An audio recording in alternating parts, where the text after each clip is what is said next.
Hi, my name's Paul Bowden. I'm the production manager here at WACA TV. WACA TV is a local TV station just outside of Boston, and we produce content for 3 different channels. We do everything from sports to local and state government. We cover elections. We also do series programming where we have current event shows and we cover cooking shows. There's another program that we do called Badges, which features everything about the fire and police, different things that they do. We've done ride-alongs where we have cameras mounted inside the fire truck, and we'll actually go to real situations. And then they take the video, and the fire department comes in and they edit it with me, so they get to see, themselves in action, and they actually helps them a lot in training. We've done training fires with them where we bring cameras inside, like what they call a live burn, which is pretty neat. You can actually, see the smoke inside a room, and you see the smoke sort of lowering to the floor. And it's one of the cool things about this job is you get to go and be a part of that. It's kind of like that show Dirty Jobs a little bit. We get to see different aspects of town life. Sometimes we tape things in the studio. We tape things live to tape is what we call it. So there's very little post-production, but what we'll actually do is we'll record to either tape or a hard drive, and then afterwards we'll import that footage into our post-production system, and we'll just clean it up a little bit, maybe balance the audio levels, put titles on, stuff like that. Those are our studio type shows, but then stuff that we shoot out in the field can be a little bit more involved. For instance, this year we did the Boston Marathon, and we had several cameras in several different locations, and this was the first year we were able to shoot with multiple HD cameras. We had one camera that was shooting 1080p, we had another camera that was shooting 720p, so we weren't sure how that footage was going to blend together, but we wanted to shoot it in the best possible quality that we had. So it just happened to be that was the time we got Adobe CS5. And we were able to bring the footage right into the edit machine. We had half of the footage was on tape, half of the footage was on card, and we just brought it into the timeline, and it just worked. When we upgraded to CS5, we also upgraded our hardware.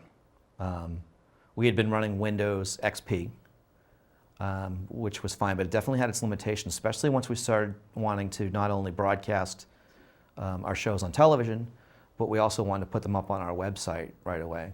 So with CS3, that kind of meant the work process was you made one file for our video server, then you made another file to make a DVD, and then you made another file to put on the internet.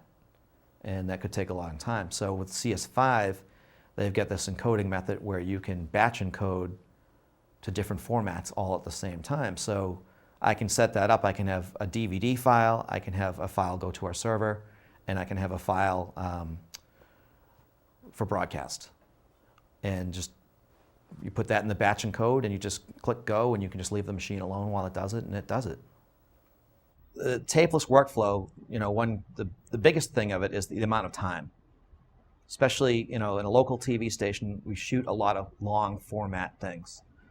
We do things that are an hour long, 2 hours long, and to be able to go back after that event and just put the card directly into the computer and pull the clips off, it might take 5-10 minutes to pull those clips off, whereas before it took you an hour just of digitizing tape just to get to that point where you could start working. So forget about turning something around the same day. It was kind of like shoot an event, digitize the footage, come back the next day and work on it. This, you can actually do it, turn it around the same day and broadcast it later on that day or soon the next day. We use the whole Adobe suite when we edit because we've got different content coming in from not just different video sources, but sometimes we've got stills that we use, we've got screen captures of web pages that we might use, different audio, sometimes things come on DVD. So, with using the whole suite together, you can really use all of that to build your program. And then when you're finished, like say if we're going to make a DVD at the end of our program, we can simply just bring that file right from Premiere right into Encore and build your DVD right there without having to transcode footage or anything like that. And just at the end, when you export everything, you can export it down to standard definition video or HD Blu-ray video, whatever it is you need for your final product. Our biggest expectation of the new software, what we wanted is for the workflow to speed up. We've got just so much content to do. We've got a lot of long format things. And so we wanted the computers to be as fast as they could, but also the software to be as fast as it could.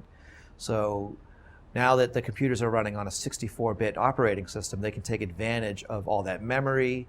They can take advantage of Adobe's new Mercury playback engine, and things are just a lot faster. We have things like, say, a 2-hour football game. And it used to be to export a 2-hour football game, that could take 2 hours, which is a pretty big, long delay. So now, a 2-hour football game may only take 10 minutes, and it's exported. We can send it right from the Adobe Edit Suite, right through the network, right to our server, and it can be on the air the same day.